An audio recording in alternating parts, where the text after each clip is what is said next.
You should like ask a question and call him like Professor Nedergaard. Okay. That'd be so good. Today will be a bit of a special course lecture because Alexander here will present the integrated information theory. He came to me a few weeks ago and we discussed it, and he showed some deep interest in the theory. Yeah, thank you for the introduction. I guess if you got tired of me during the discussions, you're in for a bad time. But yeah, I'll be talking about integrated information theory, which is probably my favorite theory of consciousness. And we'll try to get through everything and maybe have a time for a little discussion at the end. So a bit of introduction to this theory. So it was created by Giulio Tononi about 10 years ago now, I think it was first introduced. Also developed quite a lot by Christoph Koch. They did a bunch of work together, and there's actually been multiple versions of this theory. Now we're on 3.0, and maybe we can also talk a bit about those differences. So for a bit more background, for those of you who have read the Chalmers paper, at the very end he talks a bit about some of his own ideas, and specifically this idea about the dual nature of information. And this is actually exactly the idea that this builds on.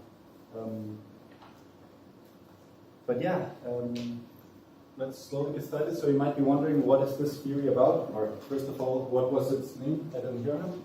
So it is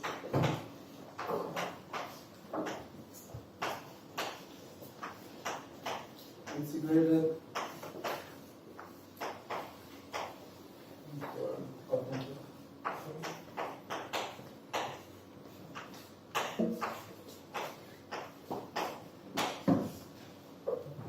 And in case you all just want to go home, I guess I can give you the answer to what this one says about consciousness. Basically, I would say that the basic statement of the theory is that an experience, so experience being in the exact sense that we already discussed in the first lecture of phenomenological experience or this kind of thing, it is a maximally irreducible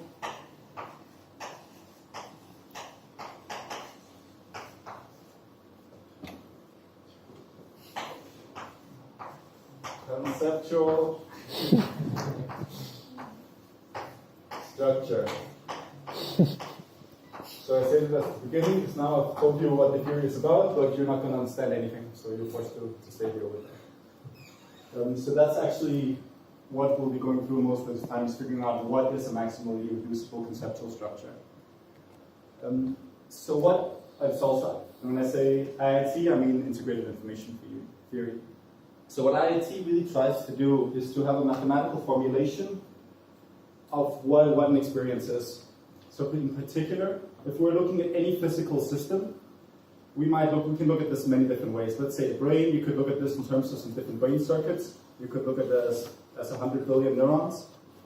But we already know that some of these systems contribute to consciousness while others do not. For example, the cerebellum, even though it contains more neurons than the cortex, we know that people can lose this and they're still completely conscious. It doesn't change their experience. So what integrated information theory allows us to do is to take any set, so that is, for example, let's say 100 million neurons. That's a set of 100 million different neurons. And we can look at all the different ways we could combine these to say the first neuron, the second neuron. These are the only ones that matter. We throw away all the rest. And then we can calculate a value, a quantity, for how conscious these two neurons are together. And in making this calculation, we arrive at this thing called a conceptual structure. So really, it allows us to calculate how conscious a system is. And then in getting to this calculation, we get this intermediary mathematical structure that specifies exactly what this experience is about. So that's the basic idea. Hopefully it will make a bit more sense as we move on. And the approach of this theory is also quite interesting. It's something I really like. One thing is that it's a mathematical theory. It actually makes predictions that you might be able to falsify. But it also starts in an interesting way. Whereas a lot of neuroscience kind of starts from empirical observations and then tries to say something about consciousness, or the concepts of consciousness. This one actually starts from consciousness. It starts by making 5 axioms that I'll list in a second. that simply 5 assumptions about conscious experience. And these are then the starting point of the theory. From these points, we then assume we make these 5 postulates, which are basically the 5 axioms but mapped into the physical world. And then we use these in order to come up with a way of calculating how conscious the system is. So these axioms are really worth paying attention to. And we can maybe also have a bit of a discussion about them later. I hope this will be enough for this. Is everyone familiar with what an axiom is? So an axiom is like something that you assume without justification. It's kind of like a starting point knowledge. This is going to be kind of annoying. Anyway, can you guys read it if I write this small? Yeah, it's good. Okay. The first one is existence. So this is kind of like in the direction of the cards, like I think therefore I am, or maybe the version we might adopt here of I experience, therefore I am, or I experience, therefore consciousness exists. If it didn't exist, we wouldn't really have much to talk about in the theory anyway. So that's the first one. That one is kind of self-explanatory. The second one, though, gets a bit more involved. So this one is compositionality. How to spell this? What this basically says is that consciousness is structured. There's a structure to our conscious experience. There is color, or there is shape, or there might be thought, but these are all kind of, any experience we have is really a combination of these different aspects. So there might be left or right, or you might have hot or cold, and the experience you're having is really a collection of these, so there's some sort of structure to the experience. This is the first real thing other than existence that this theory assumes. So,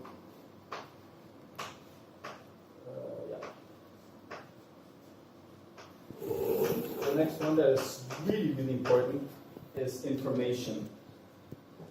Information says that consciousness is specific in a way that there is information in your current experience. Your experience differs from other experiences. The experience of, let's say, what you're experiencing right now is different from the experience right now. And there is a difference in information in between these two. There's a difference in between experiences. Even an experience of something like perfect black, for example, complete blackness, that's an experience too. And like every single experience differs from any other experience. So this is kind of what this information action states. I don't know. Yeah, question?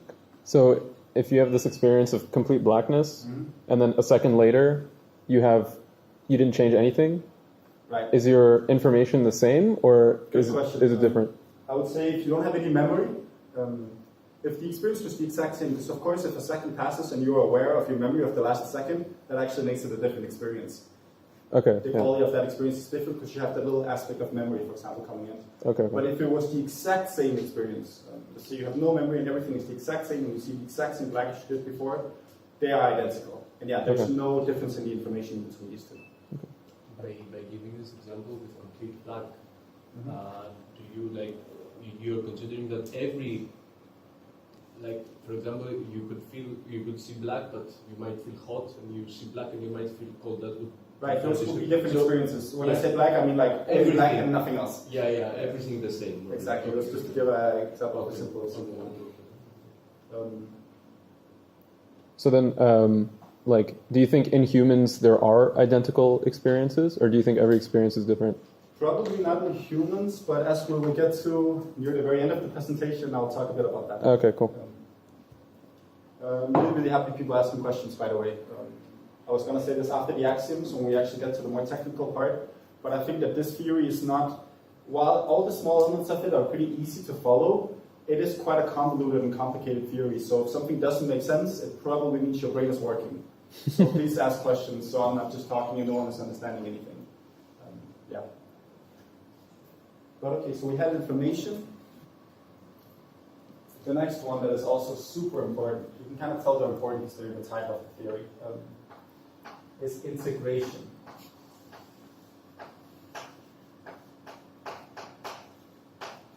So integration says that our experience is unified. We're having one collective experience. You don't have a separate experience of seeing, for example, without color, and then color on the side.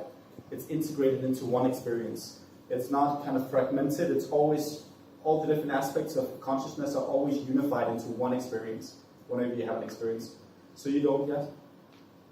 Does this also mean that if I see you and you're talking at the same time, that's one experience? Yes, so I guess this is interesting because of course like the quality of vision and of hearing, for example, are somewhat different, but at the same time you're not having two separate experiences right now, where one you're hearing all the sound and one you're seeing me. So like this is the idea that you're having this collective unified experience. And this is really the integration, like an integrated experience. And this is also super important. I would say probably the most important two axioms here are information and inspiration. Yes. Maybe for this example, it's a good example because actually the vision contributes to speech perception. So you have a significantly worse speech perception, especially when there is background noise, when you don't see the speaker. So it is actually unified, and you can even make tricks. Maybe you know the Nedergaard effect, where you can have an illusion just by a different visual cue. Sure. Although I would say at this point, like the integration is also more just of having one experience in a way that you're not having two separate experiences. But exactly, it is also like the mental machinery is also integrated. What happens in schizophrenic people? Oh, that's a good question. So as we might get to actually, some of these axioms might not be good axioms. And I think maybe schizophrenia sometimes, also under certain types of drugs. I remember someone mentioned that under ketamine, for example, some users report, for example, seeing an Under what? ketamine. So ketamine is a horse tranquilizer, but it can also be used for like psychiatric drugs and partying and all that stuff. So some people there report simply seeing like where their vision shifts and they see kind of the color of an object next to the object. So you might really have to see a ball, and the ball moves, but the color stays in the same place. And this is really going against this integration thing, because this is basically saying that no, these are together. You don't see the shape of the ball and the size of the ball and the color of the ball. You don't see them separately. You see them integrated into one experience. Sorry? Yeah. What do you mean by some of the axioms are not true? No, they might not be sensible. I think we can discuss that at the end. I mean, of course, axiom doesn't require proof. Yeah, but that's not. Oh, did I say proof? Sorry, I meant that they were not sensible. Some of these might not be good axioms. So that's I mean, in axiom are self-evident, so it doesn't matter if it's proof or not. I mean, or understanding your axiom or good or. No, I mean, I would say if we have an axiom and we can find examples where this, but if we can find examples, I don't know, let's say, this is kind of hard, but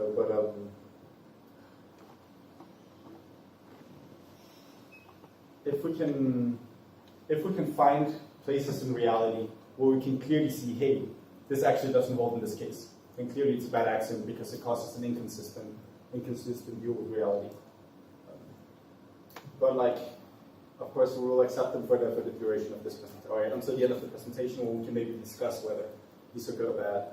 Also, remember, there are some other axioms. For example, we have mentioned in one of the early sessions stuff like consciousness is always changing, for example.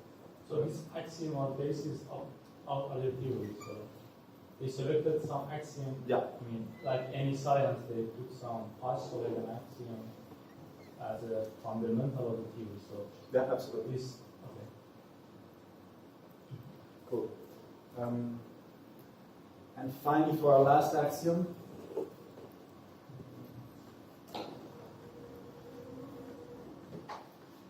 this is exclusion. This is also kind of saying that you don't have two experiences at once. The experience you're having right now excludes all other experiences. So the fact that you're having a very, very particular experience right now excludes any other experience that you could have right now. I'm sure there are like slightly different ways that you could have this experience right now, probably quite a lot, maybe an infinite amount, but the fact that you're having this one excludes all others. Yeah. Why is this necessary if we have integration already as an exile?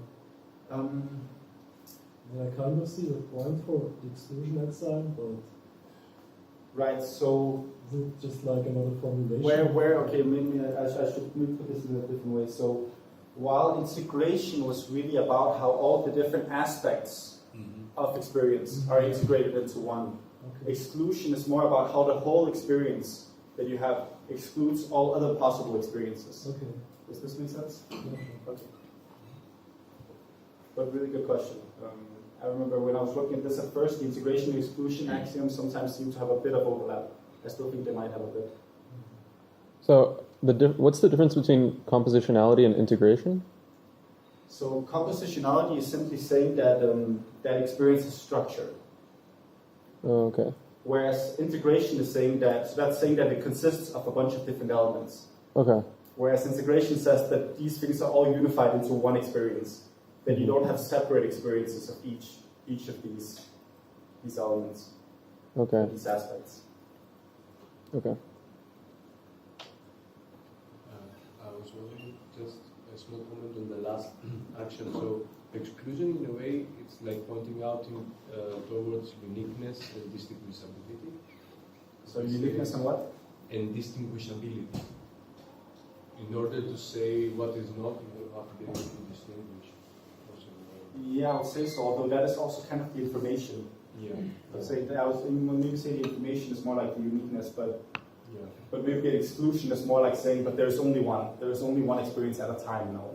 It's also kind of saying you don't have 20 different experiences at once. You don't have like 5 partial experiences.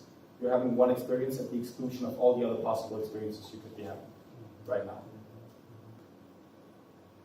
Okay, so far so good. So yeah, I think now we'll move on to the actual theory, the kind of juice of the thing, how it actually works in the machinery. Like I said, this is a bit of a complicated theory in some ways. It's not that that they require so much pre-knowledge. It will be based a bit of basic set theory, a bit of basic probability theory, and some graph theory, and we will also use a bit of logic for the examples. But like, even if you're not familiar with any of these, it still should be very easy to grasp because they're the most basic forms of these areas. Also, really important for those of you who maybe studied entropy in physics, or if we have some mathematicians or electrical engineers, computer scientists, the information talked about here is different from the Shannon sense of information, or from the statistical mechanics sense of information. It does have a unique meaning here. We might also call it intrinsic information, but that's very, very important that we need to distinguish these two. We can maybe talk about its relation to the other kind of information, which they kind of call external information or something like that.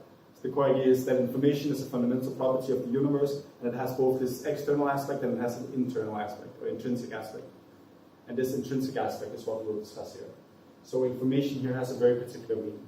Again, this being a somewhat scientific theory, there is a bunch of new original words that they make up in this thing, and they all have a very precise meaning, and that's also very important. So when I talk about a mechanism, for example, I talk about a cause-effect repertoire or whatever, they have very particular precise meanings. And please keep on asking for what they actually mean, because I think that might help, because they do have pretty clear definitions. And honestly, there is like 18 concepts like this that is really necessary in order to understand the theory, but if we can just boil it down to at least you guys getting a few of them, then I'll be very happy. Cool. So for the program we'll be going through today. So like I said, this is really about, for a different candidate set of things that could cause a conscious experience, that could be conscious, we want to find how conscious it is, we want to find a quantity, and in getting to this quantity, we find this intermediate mathematical structure that specifies the experience. So the way we're going to do this, I'm just going to write something here.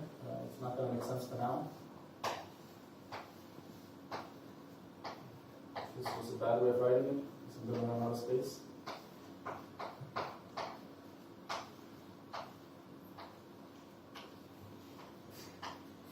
Oh man, I was hoping this would look really pretty. Okay, so we want to get to this value down here. So that's a big phi max. That's the thing we want to compute for a system. Once we've computed this, we know that this is 0, no consciousness. The chair maybe doesn't have consciousness. Actually, I don't know that it shouldn't have a consciousness according to this. Whereas if we do it for one of your brains, hopefully it'll be larger than 0. So So we start up here, and we'll go through this whole thing of how you actually calculate this. So we start up here with the first one, which is information. This is totally not going to work out like I wanted to. Okay. So, like I said, information has a very particular meaning within this. And this is based on this information axiom that says that experience is unique, or experience has information that specifies something very, very particular. It specifies a very particular state that's different from all other states. Very specifically now, and now we'll get to some of the technical parts. What this means, what this means is that it has what you call cause-effect power. I might just say that whenever we're trying to apply this theory and trying to compute this, we're looking at a set of mechanisms. We might also call this the candidate set. So let's say I was looking at my brain and I had some different brain systems. I might pick out a few of these brain systems, for example, and this is then my candidate set. The elements in here are my candidate set, and these are the mechanisms I'm interested in. For the brain, I might have a lot of different candidate sets I can make, but we want to figure out which one of them actually contributes to consciousness. But so we're always calculating this, doing this whole procedure over one of the candidate sets, and that's really important. But so now the information, So this candidate set, I guess these two really important words, candidate set and mechanism, and it's important that you understand what I mean here. So mechanisms are the individual elements. Let's say where our candidate set is all the neurons, for example, all the neurons in the brain. And let's just label them. Let's say there's 100 billion, we'll label them from 1 to 100 billion. So when I say 10,000, that means the 10,000th neuron that I've nicely labeled. So mechanisms, in this sense, is a possible subset of the candidate set. What this means is that a mechanism could be the first neuron, it could be the second neuron, it could be the 10,000th neuron, but it could also be the first neuron and the second neuron, or it could be the first 3 neurons, or it could be the first 900,000 neurons. So kind of any combination there. If you are a bit mathematical, it's basically just a subset of the candidate set. And what we really want to know, what this information is about, we calculate information for a specific mechanism, and what we want to know is how does the current state that this mechanism is in, let's say one of the neurons, let's say it's just fired, how does that constrain the possible possible pasts and futures of in this candidate set. So it has to do with its causal power in a way. It has to do with, if we look at the system in a certain state, what does this tell us about what state this system was previously in and the state it's going to be in next? I think I'm going to introduce now also the example that I'll be working with a lot here. So it's probably pretty inconvenient to talk about 100 billion neurons in the brain. In fact, I'm going to make a really, really simple example here that I'll run with for most of the time, containing just 3 elements. So what we will be looking at is this guy.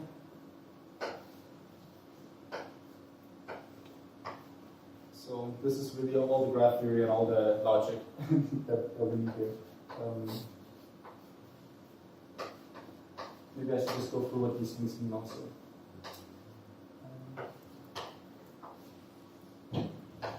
So this is what we call a graph, or this thing has 3 different nodes. These are really 3, these could be neurons too, for example. And what the arrows in between them mean is that they're connected somehow, that they have some sort of interaction. So there are mechanisms? Yeah, so, yes, exactly. So let's say that this is actually the system that we want to consider. Is this system conscious or not? I just want to just make sure that everyone understands the concepts of these, an OR gate, AND gate, and XOR gate. So the way that these work is that each of these is either going to be on or off at any point in time. And the OR gate takes these 2 things as input, and it's basically this one, the OR gate is going to be on at the next time step if one of these 2 are on. So it's kind of like if one is on or the other one is on, then I'll be on at the next time step. And it's kind of similar, except it's only on if both of them were on. So for example, let's say this one was on, but this one wasn't on, this one is not going to be on. It's only on if both of them were on at the previous time step. This is not important for IIT, it's just for the example that we're going to use here. And finally, we have this XOR, which is exclusive OR. So this one is going to be on if one of these is on only. So if none of them are on, this one is not going to be on. If both of these were on, it's not going to be on. But if only one of them were on, then it's going to be on. And this is the example that we'll run with most of the time. So yes. So first of all, this is our candidate set right now. We could actually look at subsets of this. For example, this could also be our candidate set, and we just say we don't care about this one.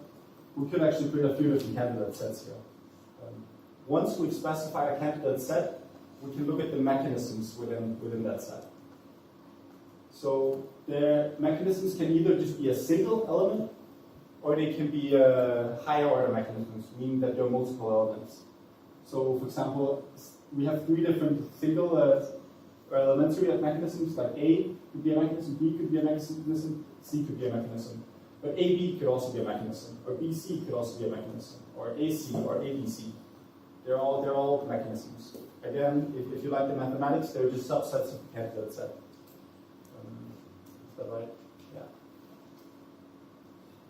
Okay, so, but just if you have only one gate, then it takes its own input, or? No, in this case, I mean, so we're not going to have it here, but I mean, a connection like this could be possible in principle, but we're not going to have any of that. So here they're just going to respond to their neighbors, basically, the ones that they're connected to. And so also what's important when we think about IIT, we're always considering a candidate set. Let's say in this case we consider the whole one. We could also call this a system of mechanisms. But we're not just interested in the mechanisms, we're interested in them in a certain state. So in this case, the only possible states for each of them is being on or off. So let me just get this straight here. What we'll be working with. So let's say in this case that we work with the current one.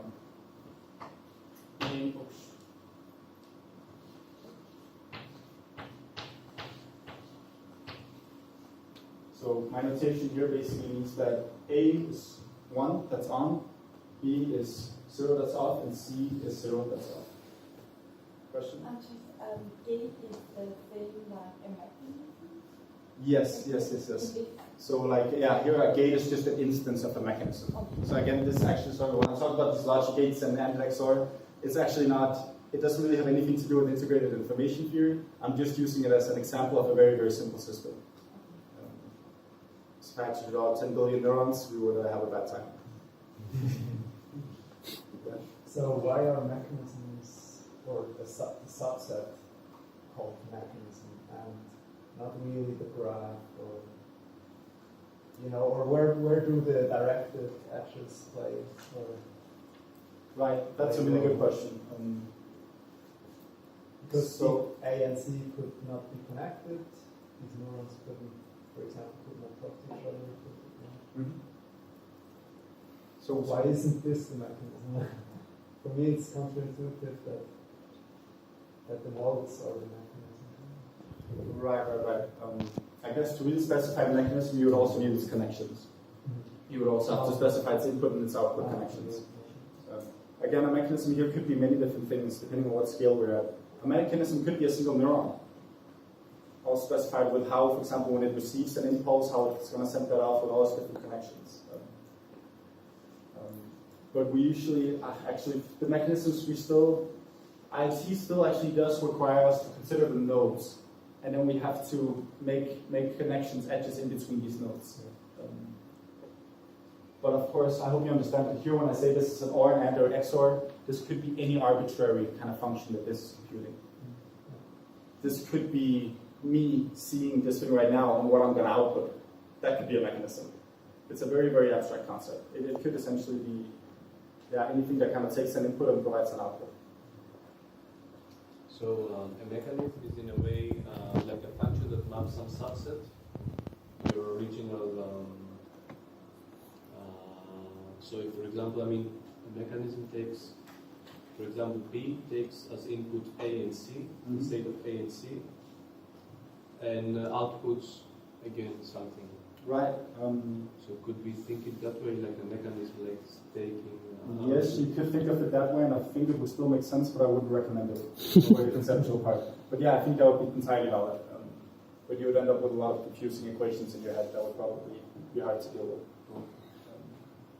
So the system that we consider, so A, B, and C, like in general, like your brain or anything, can it also receive inputs from outside the system? Yes, good question. Absolutely it can. And we will get to that. Absolutely can. But then actually, then you could decide whether or not that system is part of your whole system you're considering. Yeah. But anyway, but you might also exclude it. You might simply say it's getting some random output from the outside. Or I might have a node that's just randomly on or off or whatever. I can do anything I want with it. Really.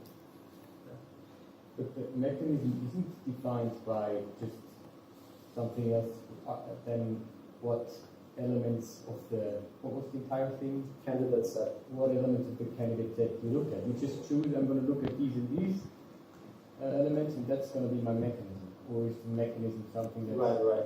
So within a candidate set, we have a bunch of different mechanisms. Actually, so every single subset you can get of the candidate set is a mechanism, right? And actually, when we are looking at a candidate set, we actually need to compute a value for every single possible mechanism. This is something that becomes super important. And then you just choose which ones are the most relevant ones, depending on what they, how they... Not exactly, but okay, but you're getting onto something here, but not exactly, but we will get to that, absolutely. So yeah, I hope people can understand this, that it's kind of weird because a mechanism can be an elementary mechanism, which is just one node, but it can also be a combination of nodes. And again, it does get a bit weird when we consider this candidate set and what is a mechanism involving all these and what is a candidate set. But a candidate set is everything we're now considering. We want to calculate how conscious it is. And the mechanisms are all the different components of this thing. And what we'll see is that for the candidate sets, we will want to compute a value for every single mechanism, including A, B, C, AB, AC, BC, and ABC. We'll want to compute like a value for every single one of these, and computing the value for the whole thing. Okay. So now let's say that this system here, or candidate set, it's in this state. So this means that when I write it like this, I just mean that A is 1, the other two are 0. So A is on right now. Oh, nice. This guy's on. And let's just say the other two are off. So our system is ABC is 1, 0, 0. Now, and I really apologize for this, but there's going to be another word that's also very similar to the mechanism in the candidate set. So this is the purview. It's now okay. If we come back to information, what we're interested in saying is how does this thing constrain the future and past of itself? How does this system, being in state ABC, how does this constrain its possible pasts and futures? And now we also have another term called the purview, which are the possible causes and effects that we're considering right now. Don't worry about it right now, like we'll get there. We'll get there. So we might, for example, ask a question like, let's just say the mechanism A. How does that constrain this whole thing in the future and the past? So let's have a look at what that actually means. So if I say, right now, the state of the system is this one is on, and these two are off. And my purview, so that is kind of what I'm interested in, how the elements of the candidate set that I'm interested in, how this affects it in the future and the past. How does this thing being on right now, A, in state 1, how does that constrain the future and past of the system? So now let's get a bit of intuition on what this actually means. The fact that this is on right now tells us something about the past state of the system.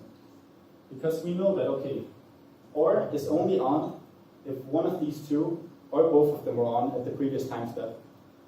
So actually that means that the mechanism A being in this state, when we look at how that constrains the past of the purview, which in this case is the whole system, that actually constrains what these were in. Because now we know for sure let's say we know for sure, for example, that a previous state of 0, 0, 0 is impossible. Does this make sense? This is really, really important.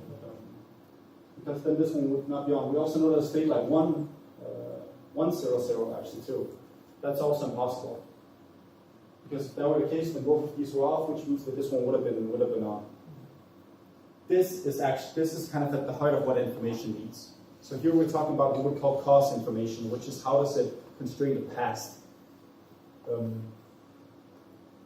This is really, really important. Maybe I should.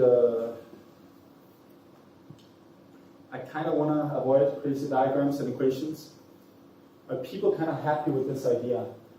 This kind of makes sense that what this really is that the mechanism A specifies cause information about about this whole thing, about the purview specifically. Yeah. Cool. We could now.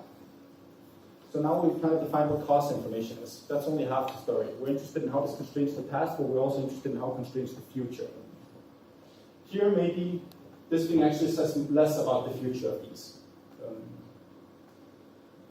If this one is on, like what states are these going to be in? The answer is it really depends on these two actually. So maybe it doesn't say quite as much about the future. But in a very, very similar way, we can calculate a value for how this constrains the future. Are people happy? Oh yeah, that's maybe something I forgot to ask before. Are people happy that I can actually calculate a value for that, for how much it constrains the past and the future? So before we all kind of agreed more or less that the fact that this system, like the mechanism A being in state 1, over all of these, over the past of all of these, that constrained kind of the past of that. That said something about the past of the system. But this is actually a number we can compute. Maybe I do need to go into the details here. I think I should. This is going to take a little while to draw, but okay. We have time, I guess. Okay, so the way we might write something like this is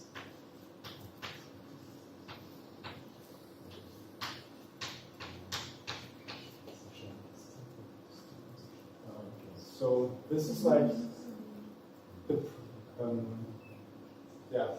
the probability of A, B, and C in the past, given that A in the current time step is 1. This is actually... Maybe you should omit the probability thing, because it makes confusion. Maybe you just name it the number of states or things. Yes, but I'll draw a probability distribution now, so I feel like that would be very... Okay. I mean, that's how you quantify the correlations. Yeah, but you haven't defined any probability before. Right. There's no way. So actually, all we really know, for example, I'm actually going to write this out. But so, this is going to take a little while, but okay. We already know, this is probably really, really small. Here I've written like 0, 0, 0, and 1, 0, 0. That's a good idea. We already know actually that this is completely impossible. This state cannot occur in the past here. So what I'm drawing now is like a probability graph for this thing I've just written here. Where this is like probability 1 or whatever, this is probability 0.5, and this is probability 0. But all other states, I'm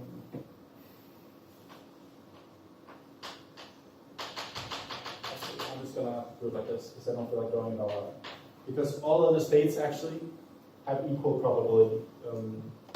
All we really know from this one being on is that it was not the case that these two were off in the past, but actually all other probabilities are equal. Yeah? But some are not, right? Like if you, for example, a previous state would be A and C on and B off, then now in the current state, B should also be on, because A and C were both on the previous step. Right, so if A and C are on, then B should also be on, yeah? So, but now B is not on, so you know that No, the no. previous step couldn't be A and C. Right? Right, so repeat that. No, like, imagine now the current step is A is on. Yeah. And like a possible previous state could be A and C are both on and B is off. But if that was the case, then now in the current step, both B and A should be on. Right. Oh, really good question. Yeah. So this is super important. This is right now. I'm only considering the mechanism A, how that constrains the future and the past. But that's okay. Yeah. So it doesn't condition on the. No, right. So we completely ignore what the other states are. Yeah. Right. So we do this for different. So this is actually the mechanism under consideration now. So we call this the mechanism, and we call this the purview. But anyway, so Wait, can you spell purview? yeah. I'm just like, I hope everyone is happy that this is going to be the same probability for every single one.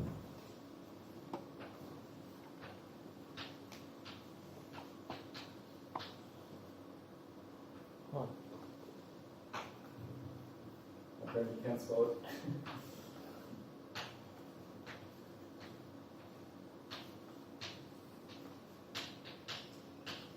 So that's the purview, and that's the mechanism.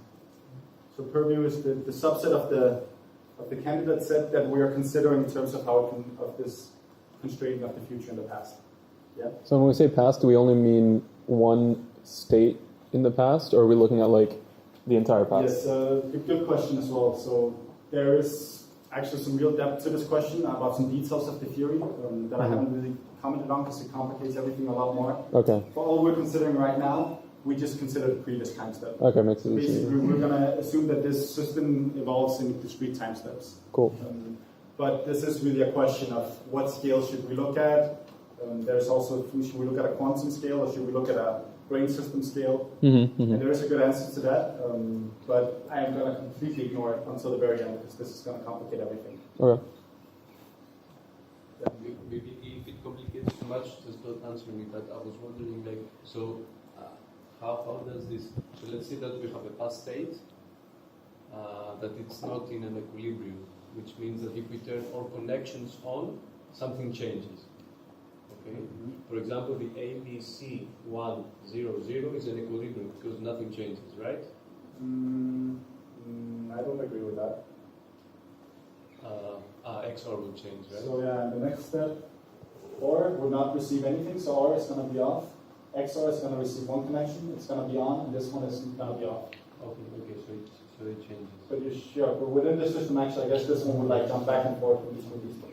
So, yeah, I was wondering about this sequence. That would be my question, actually, this sequence of connections. So, the way that we go from one step to another would be that we're looking at, let's say, A, what is its neighbors. Then in the next step, it will be this. We look at B, check on the neighbors. On this, Right. do you see what I'm trying Yeah, I to think I get what you're getting at. Okay, so we assume that there are no interactions in between the elements at the current time step in a way. We assume that we kind of like for every single time step, we evaluate everything according to the previous time step. Yeah, that's what. Yeah. Just to get the flow a little bit of this. Yeah. Absolutely. Okay. Now again, this is a probability distribution. This is not actually a number still. So I'll draw this in a really terrible way, but okay. If we now thought about this system in the past, completely unconstrained.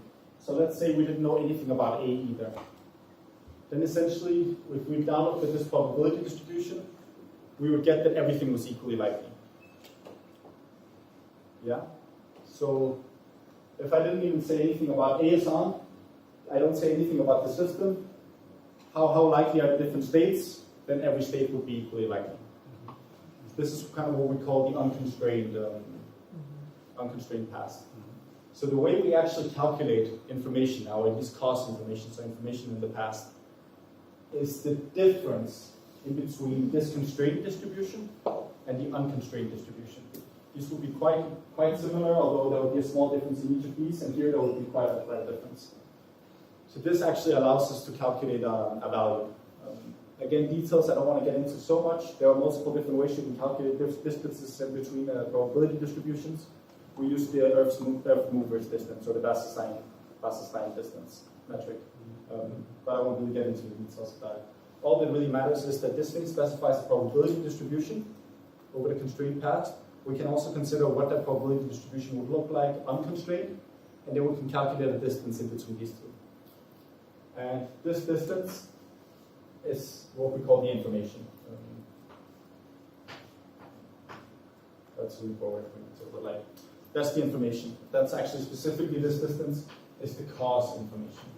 Because right now we have only considered how this constrains it in the past, which is what we call the cause information.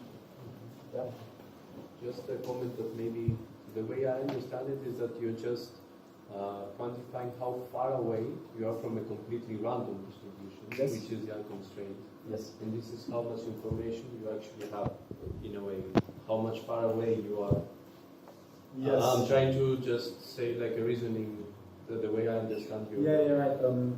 So actually what it is completely particular, like I'm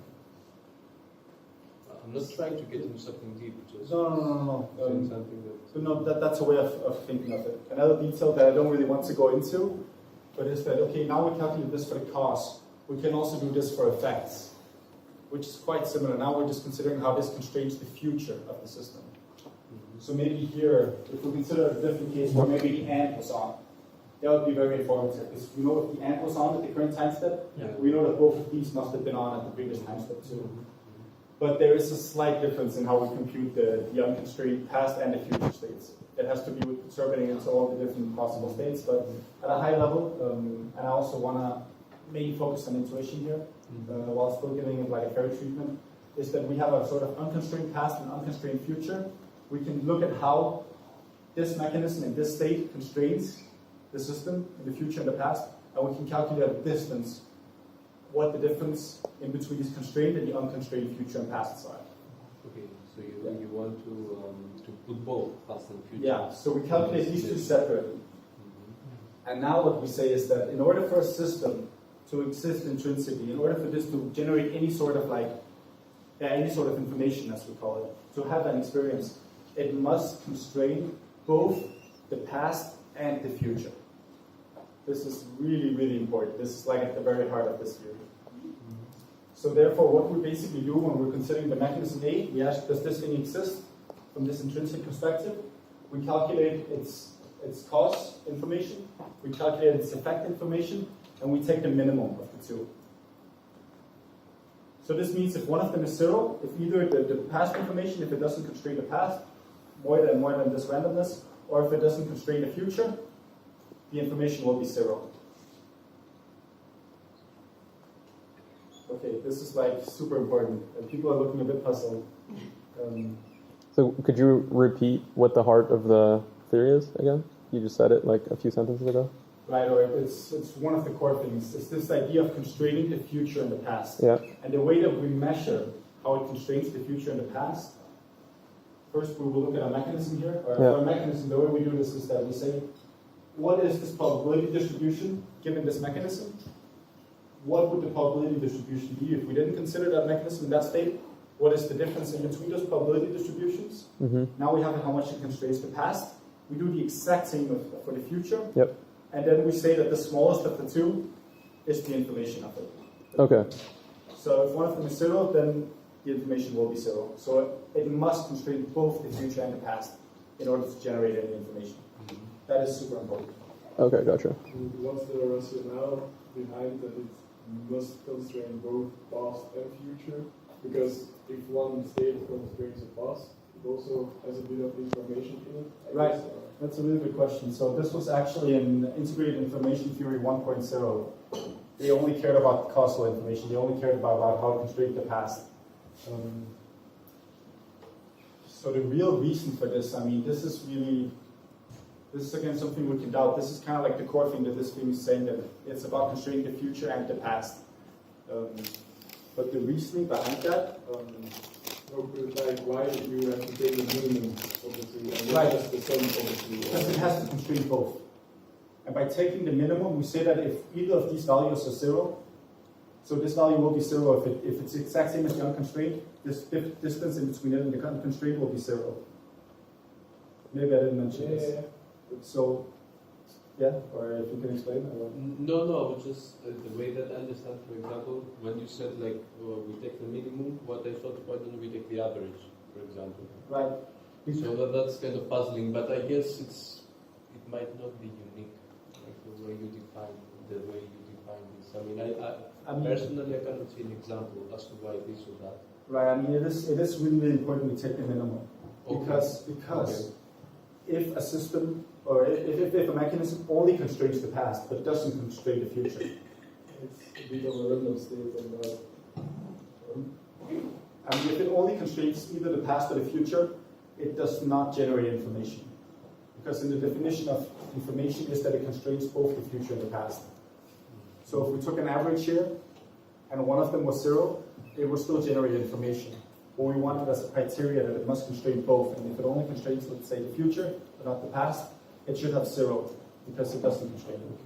It doesn't constrain both. Sorry, I have a question about this very technical. Though it's not related to Shannon entropy, but it's very similar to Shannon entropy. Sure, there is. Because in Shannon entropy, you often define entropy as a function of probability and maximizing. So if, for example, if the minus out there is entropy and probably would be the same thing.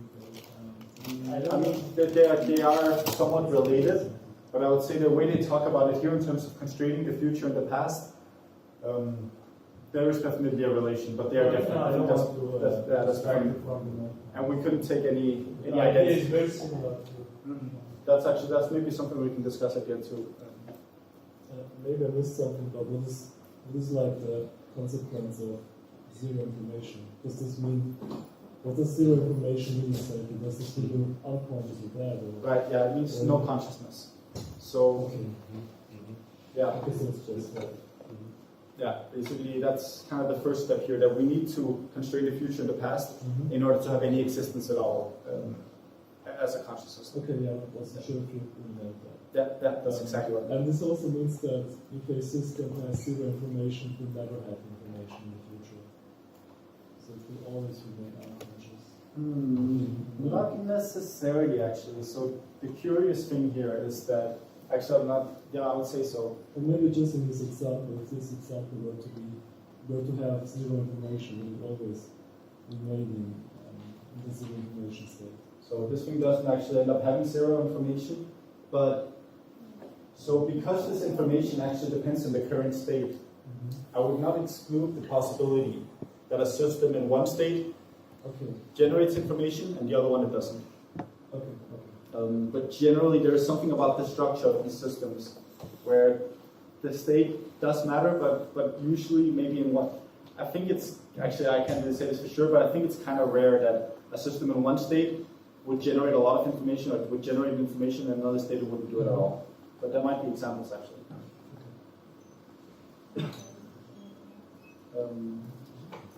Let's maybe also to kind of get a sense of this, take an example.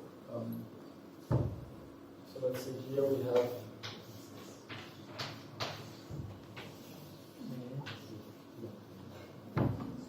nice concrete example. So to move a bit away from the super abstract, here we have a light bulb and we have an eye. Let's also just consider this a system where we move in discrete time steps. If the light bulb is on, it turns on and off randomly.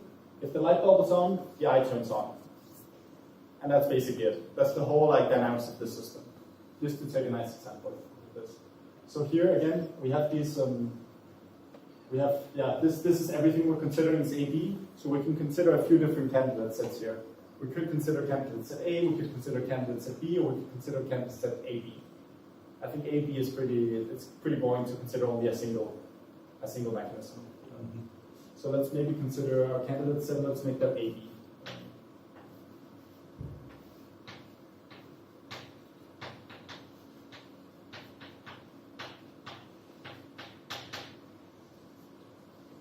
So now we can start to think of, okay, how do these mechanisms AB or A and B, that's also a mechanism, maybe that's also useful to write that out actually.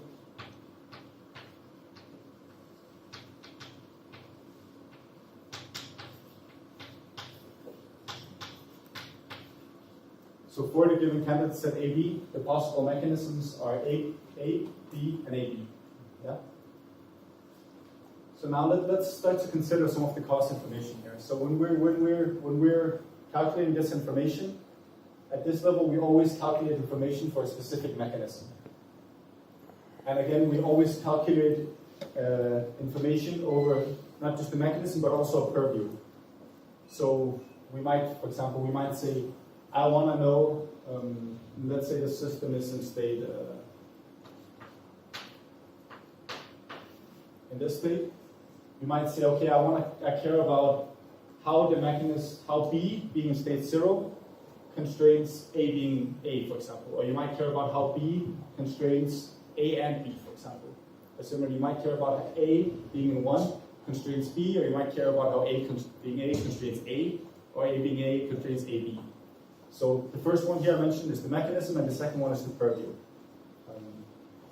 So let's maybe, to try to build a bit of intuition here, let's consider a few things.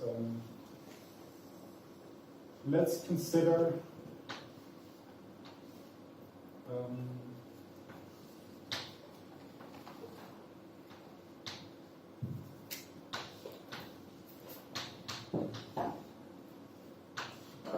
so how does B being 0 right now, how does that constrain A, for example? We might consider this. I would guess that it doesn't. Or so the fact that the eye is closed doesn't influence whether the lamp is open, closed, or. But yes, but that is in the forwards direction. In the backwards direction, actually, since we know that every time if the eye is on, if the lamp was on at the previous time step, and the other way around too. So we know actually if the eye is off right now, that must mean that the previous time step the lamp could not have been on. Makes sense? Yeah. So actually we can say right here that, okay, so how does B being 0 constrain A in the past? Actually, this is bigger than 0. I won't go through the actual calculation, but like, do people believe this? Let's see why. Mm-hmm. We might similarly consider something like, maybe let's stick with the past, but let's switch these around.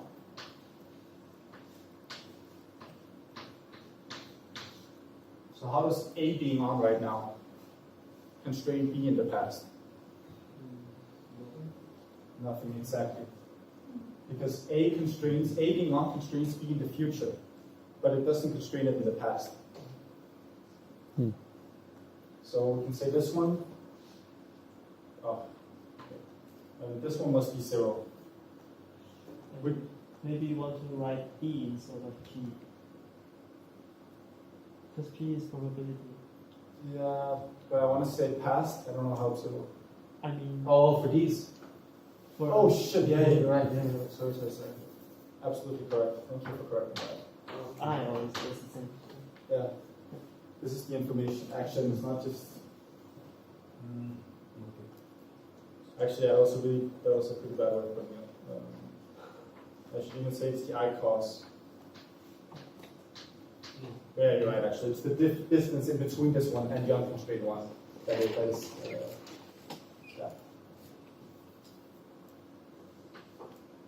Okay.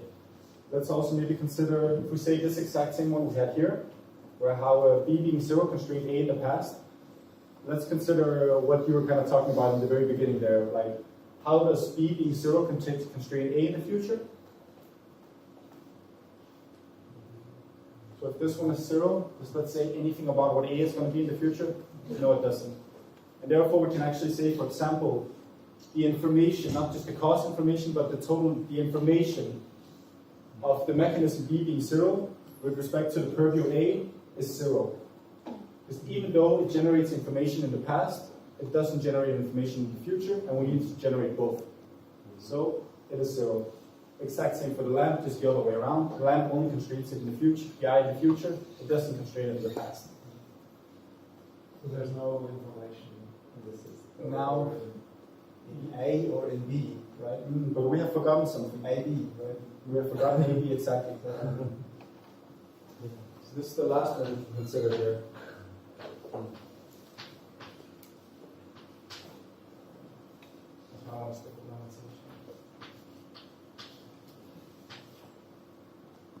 So,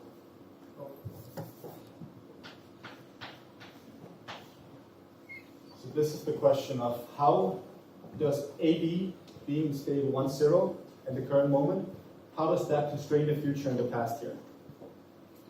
Now, I guess the interesting question is this equal to 0 or is it bigger than 0?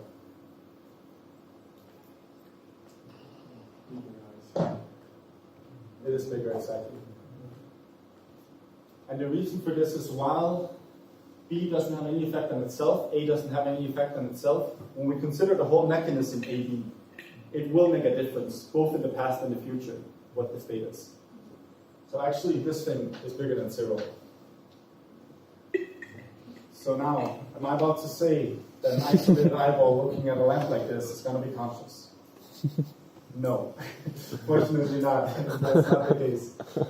And now we get on to the next step. Nice. So now, what we've applied so far is information. This idea that we must constrain the future and the past. The next step, we apply integration.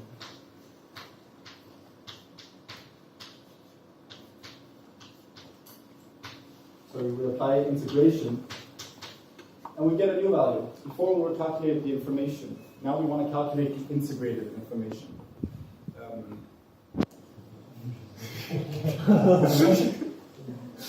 Okay, we're going to cut some corners here in a little bit. I mean, it can also come to the next step. Yeah, we can see. Okay. So, we're not really happy with this in a way. And so, while integration, what it meant when we talked about the axioms, was this idea that experience was unified.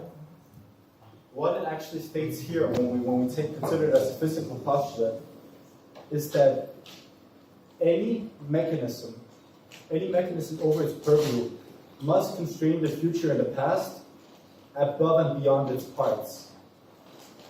Above and beyond its parts. It must constrain the future and the past above and beyond its parts. The reason why this thing doesn't, so this actually, while this statement is bigger than 0, oh yeah, there we go. And now I introduce a new symbol here. This is the symbol for integrated information. The integrated information here is 0. And now there is a reason for this. The reason is that when I consider how AB constrains AB, I can actually separate that into two different parts.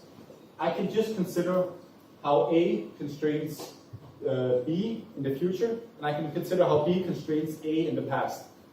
So I can kind of partition this into two separate ways of explaining it. And actually, it's not really important that A and B are together. I can partition this into two different. There's a word here called cause-effect repertoire, which is exactly what this is. I can do that without having any change to the information it's generating. So maybe we should look a bit at what it actually means to partition something. I think I'll need some more space here. I don't really want to erase anything.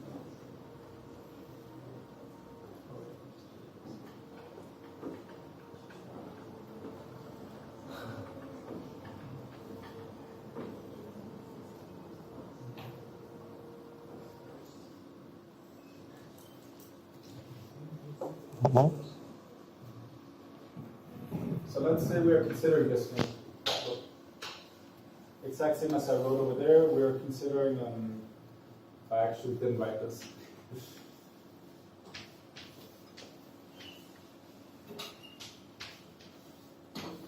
We're now just considering the probability distribution that we get when we consider AB, and let's say that AB in the past.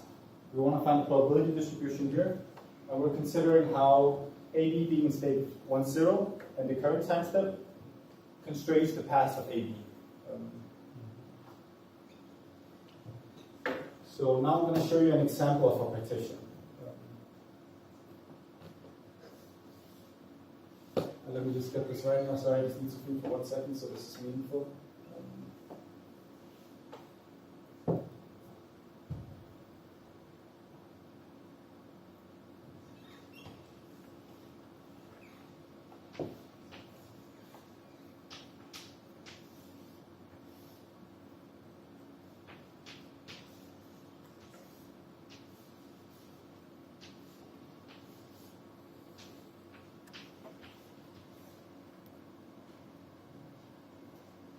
really what partitioning means in this mathematical sense here is really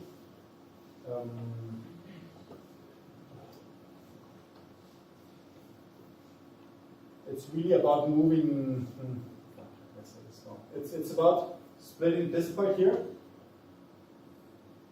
into two different like sets or two different partitions here, and splitting these two into the other two. So it's kind of like partitioning the mechanism or splitting the mechanism up in two different parts. And we now consider how these two different parts constrain the past individually. And when we do, yeah. You maybe you want to write A sub P or the A P, yes. Yeah, thank you. Absolutely.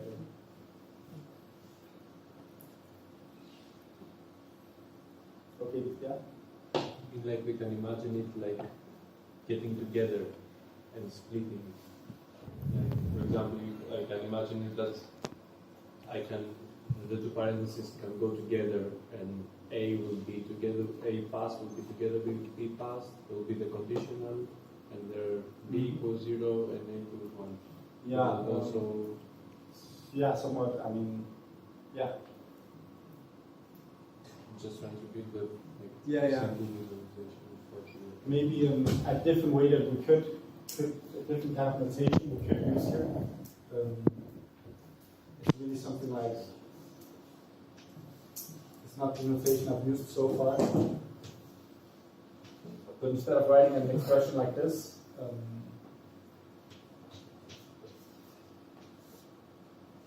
I could also, for example, write it like this instead. So this is kind of saying the exact same thing as this one. It is like AB over the past purview of AB. I could say it like this, and then I could consider a partition. This partition I could consider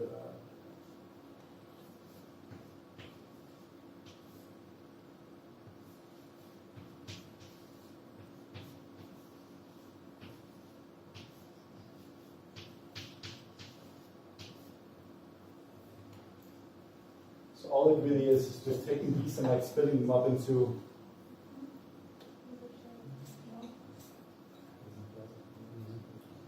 Why is A 0 now? Thank you, because I'm not awake, but you obviously are. Nice. Is that correct? Yeah, nice. Is there rationale in your intuitive approach where you don't consider the probability distribution of A passed under the condition that A was active or misactive? Right, why we don't consider just the mechanism Yeah, with the purview of itself? Or yeah, I mean, I see that it doesn't have a self-reference to it, but is there the reason to it maybe? why we don't consider it right here? Yes. I mean, this is just an example. Okay. In this case also because it would just be 0, quite clearly, because it doesn't have any feedback connections. Again, we could imagine a system where it fed back into itself and maybe it would actually constrain itself. But I really, this concept of partitioning, this is where this theory gets a bit ugly, but it's super important. Because we need to know how to partition something in order to calculate whether it generates information above and beyond its parts. And really, so the problem with this thing here, the reason why the information of the mechanism AB equals 1, 0 over the purview AB is larger than 0, but for the same mechanism, the same state over the same purview, the integrated information is 0, is that we can partition this AB equals 1, 0 over the purview AB into two separate parts, and we still get the exact same, it still constrains the future and the past in the exact same way. So for example here, right, this is for the past. Really, we know that when we're looking at the past, all that really matters in this case is the state of B. All that really matters specifically is how the mechanism B in state 0 constrains the purview A. That is actually all the causal information here is constrained in that little interaction there.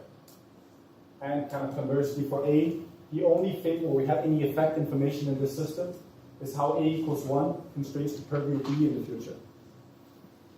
So if we really look at this, we can say that, we can see here that this part here, so how B being 0 constrains A in the past, that is actually specifying all the information. That is constraining the past just as much as this statement here. And this thing here, if we look at this, how does B in the past, how is that constrained by A being 1? Not at all. This is actually the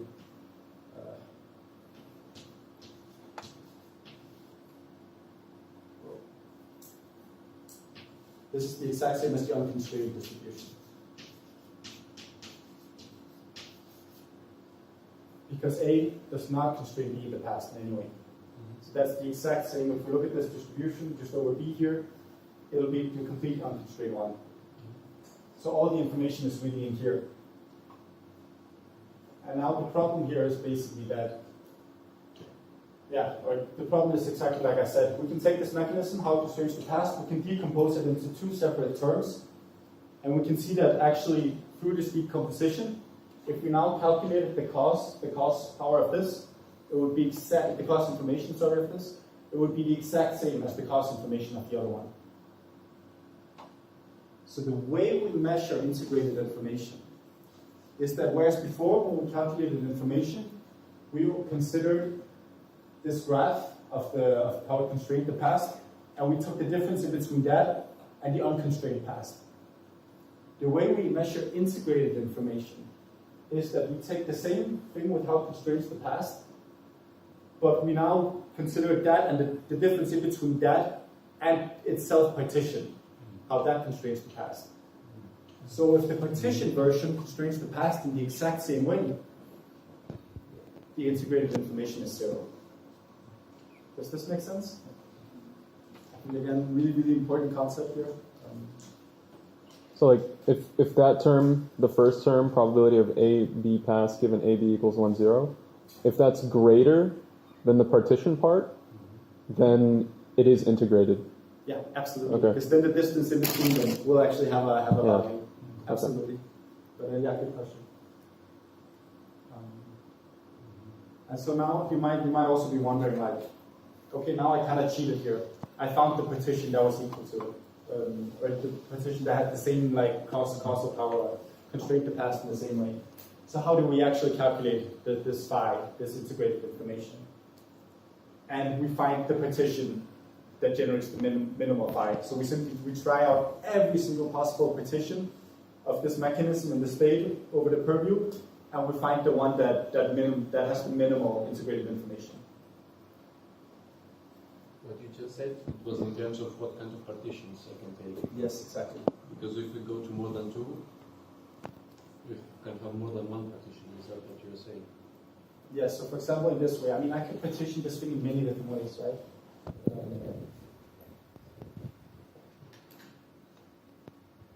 I could also have said something like, I care about how B in the past is constrained by AB. I hope this doesn't confuse anyone when I do it like this.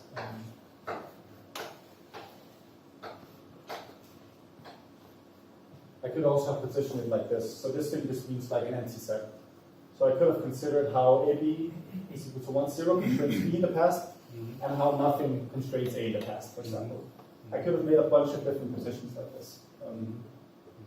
And this is, again, this starts to hit, we're only at the beginning really here. Really. But like, here you already get a sense of, you actually have to, we're considering an extremely simple system here. And you actually already have to calculate quite a lot of different positions here. So this is very, very computationally expensive to do, which is maybe also one of the problems of integrated information theory. But okay, again, so what we've kind of like just talked about here, I guess, was the integrated cause information. Is how it constrains the past in a way above and beyond its parts. Does everyone, are people happy with this? Yeah. Okay, so we can do the exact same for the future. Are people also happy with this? And we could take the minimum of 2. Awesome, awesome. Because now we've actually figured out how to calculate integrated information. That's a feat. Great, guys. So we now know how to calculate integrated information. And specifically, what we always calculate integrated information theory for is a certain mechanism in a state, over its purview.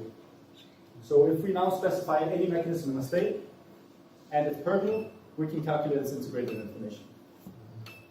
So, so this is like, so you minimize over all the partitions, and then you minimize over future and past. Yes, exactly. Yeah, it's a bit ugly, but yes, that's exactly what we do.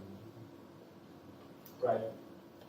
And so again, the rationale for taking the minimum, not that minimum, but the minimum in between the future and the past integrated information is the exact same. It must generate integrated information in the future and the past.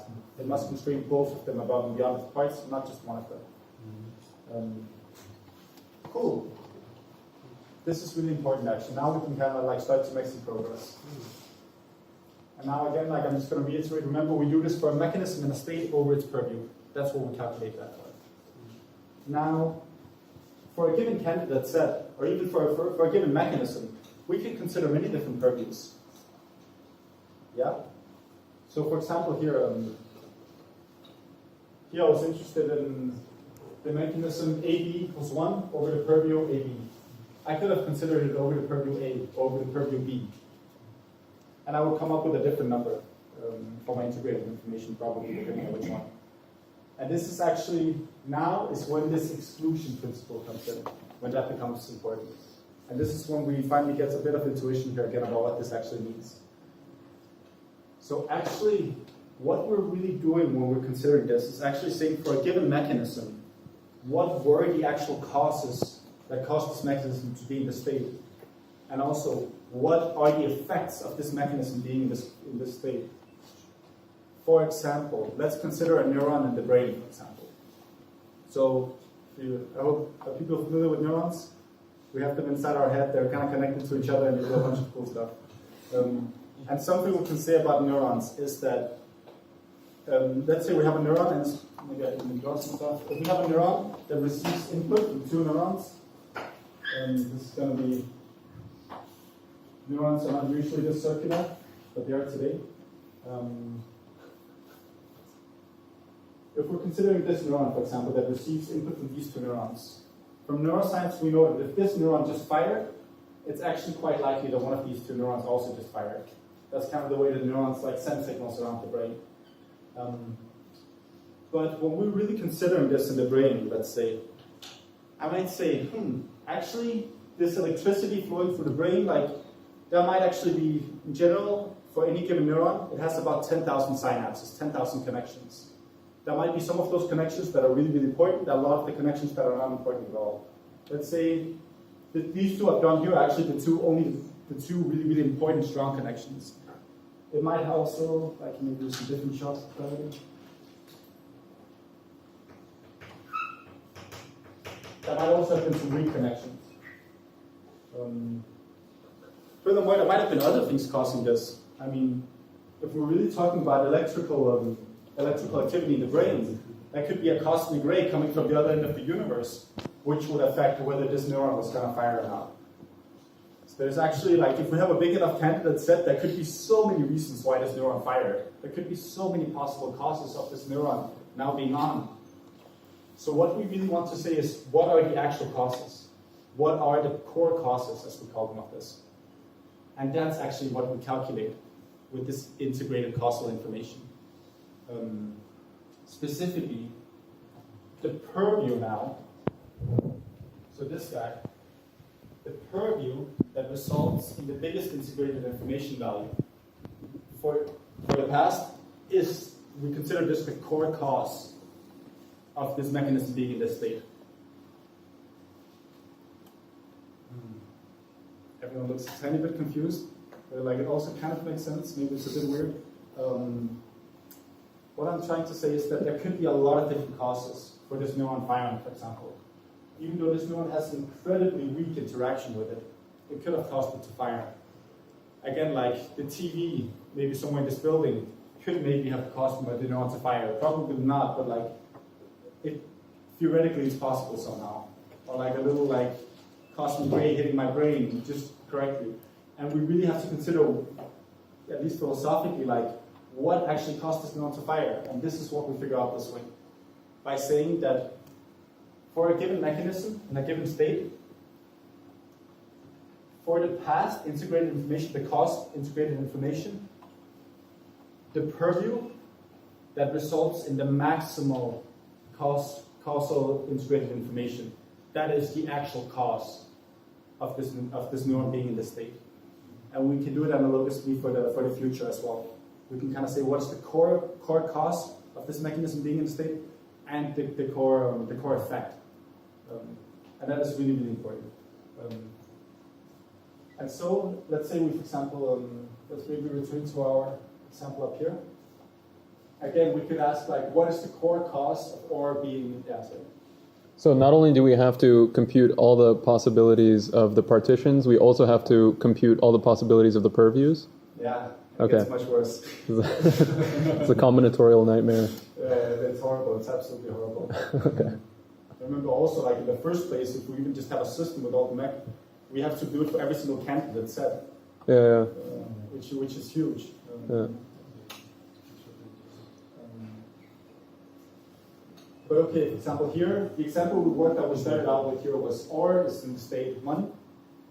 And we considered the purview of all of the different states of here. But we could also have considered the purview of just A being a 1 and C being the purview, for example. We could have done it for B. So now let's say we compute this for all the different possible purviews. And we do it separately for the future and the past. So the possible future purviews and past purviews. Now we're going to end up assuming that everything is not 0. Assuming one of these gives values bigger than 0. We're going to end up with some of these having a higher value than others. And once we do that, we are able to calculate this phi max. So this is all for a given mechanism in a certain state. The purviews we can consider for the past, the purviews we consider for the future. Find the one that is maximal, find the purviews that result in the maximal value here. Take the minimum of those two, and now you have the maximal integrated information. Okay. So now the cool thing here is that now we don't actually have to worry about the purviews anymore in a way. Now we can just say, given that we have our candidate set, and we choose a mechanism, we can now calculate the phi max for that mechanism. Because in doing that, we're going to consider all the purviews, we're going to consider all the different partitions. So now for this thing, for example, I can simply say, what is the phi max of A equals 1, for example. I could calculate the phi max of B, or of C, or of AB and AC. So now for every single one of the mechanisms, we're able to get this phi max. And this is when stuff actually starts to get fun, and hopefully make a bit of sense. Let me just see if I'm missing anything here. Cool, yeah. Are we running out of time? Oh shit. Okay. We can continue next time. Depends what people feel like. For sure. Okay. Then we could also discuss. Yeah. Okay. Let me just wrap this up because can I just get a few minutes? Yeah. Right. So now we get this value phi max, right? For every single mechanism in a certain state. In finding that phi max, we've actually also found the exact purview that constrained the most in the past, and the purview that constrained the most in the future, or that it constrained the most in the future. So this very specific purview for the past and the future, these constitute the concept of this mechanism. Now, concept is a super important word. So a concept is this cause-effect repertoire, which is kind of like how it constrains this particular purview in the future and the past. We want to save that information. That information is super important. But we also know that this has associated with it a phi max value for any mechanism. So for any mechanism, in calculating the phi max as an intermediate mathematical structure, we also get the purview of the past and the purview of the future that resulted in this value. And this is what we call the concept of this mechanism in this state. And now, just as a little teaser, what we can do once we do this is that once we've picked our candidate set, we can do this. We can calculate the phi max for every single mechanism, and this might be 0 for some of them, but for other ones it will not be 0. And so now we have this like group of not just the phi max values, but also the concepts they specify. So this is this purview of the future and the past that was used in calculating the phi max. And this gives us something that gives a bit of like poetic flavor of the theory. Now for a given candidate set, we can now create a conceptual structure, or a constellation of these concepts. And I think I'm just going to draw it maybe here, the one they use in the paper. So, okay, I'm just going to draw it slightly arbitrarily, but somewhat according to it.